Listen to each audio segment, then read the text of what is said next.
Happy third night of October, everybody. That's my third day in 31 Nights of Halloween here. And tonight we're doing another classic back in 1974, the Texas Chainsaw Massacre.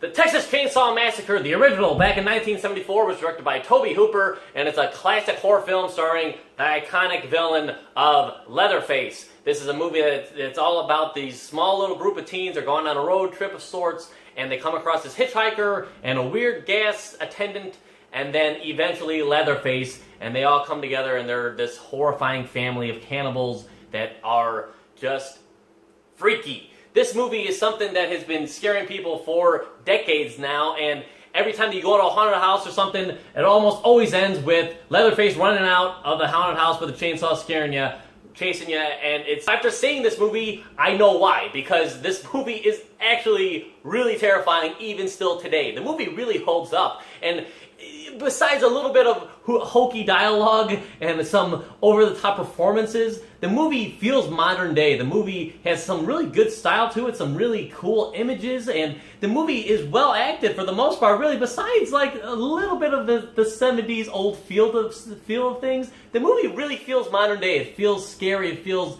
gritty and real, and it really gets under your skin, and there's so many things that pop out of you that are like, oh my god, it's so creepy and weird.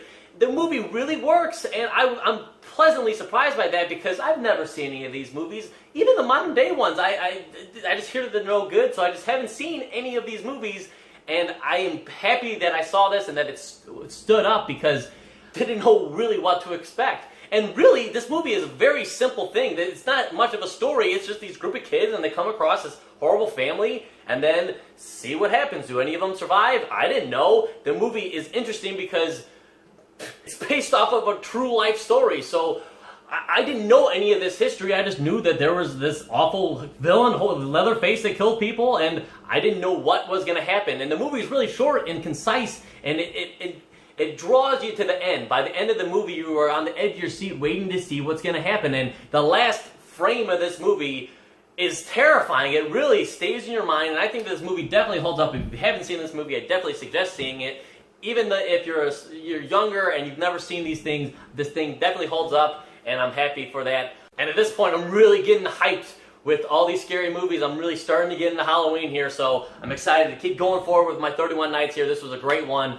Very pleased with it. Let me know what you guys think of this classic film. Is it one of your favorites? Have you never seen it? Let me know what you think. Anyway, guys, thank you so much for watching. If you like this and you want to see more reviews from a guy like me, Tom Waterloo, then please like and share this video. Leave a comment down below. Most importantly, subscribe. See you guys in the next one. Woo!